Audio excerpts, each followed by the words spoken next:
Alright, so today's is a quick video. I want to discuss something that I've been seeing, because I don't know if you know this, but I also, as well as doing YouTube, I work inside of a camera store, and I have it so often that people pop in and they ask me questions like, okay, what lens should I buy if I'm doing cinematic video? And that is very specific for one, and two, the lens type that you'd come to purchase in a store, I don't think is the right type for you. So if you're just starting a YouTube channel and you're looking for a brand new lens for your cinematic camera to make it look different to how, say, your talking head videos look, or to look different to, say, how your vlogs look, and you want it to look way more cinematic, what I will say to you is don't go out there and spend stupid money.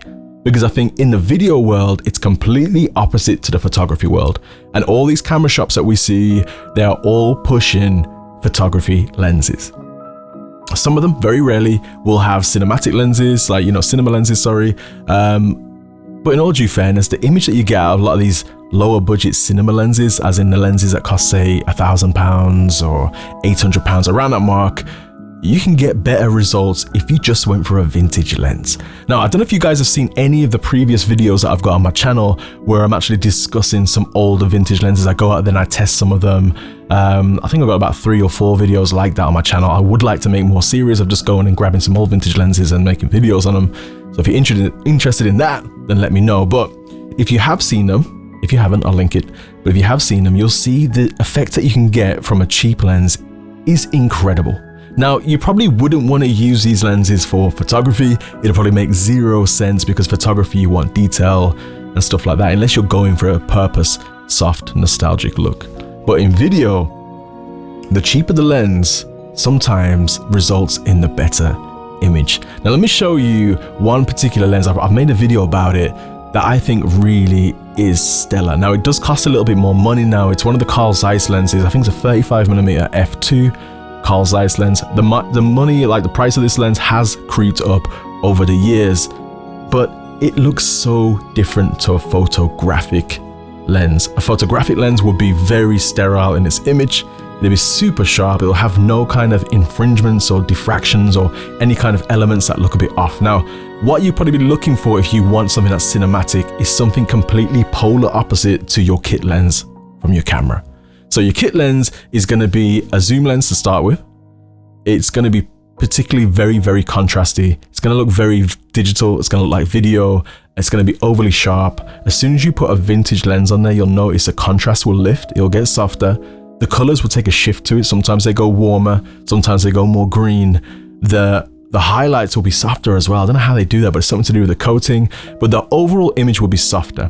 Now, I also found this lens called an Ensenor. I was at Ensenor 24mm. Ensenor is an old British lens company.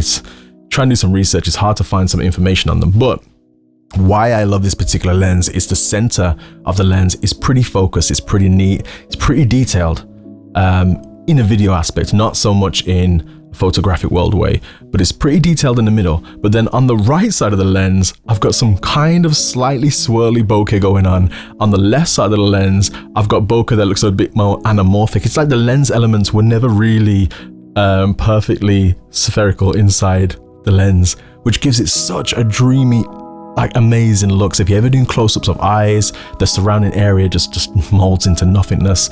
If you're doing a big open wide landscape shot, you'll look at the person in the middle and the rest of it will just be all blurred out. It's absolutely crazy. So this is why I'm saying, if you're a filmmaker, a beginner filmmaker starting out on YouTube, and you're thinking, okay, I need to put some money down on some lenses, try out some vintage lenses. Look for lenses pre-1990s, because all those lenses are going to have so much character, so much like epic looks that you just could not create perfectly digitally. It'll take you so much time, but you'll get it fresh out of the camera if you went for a vintage lens. Now, if you're wondering what vintage lenses to go for, please do sign up to my channel here, subscribe, and just go through the videos that I've got on my channel.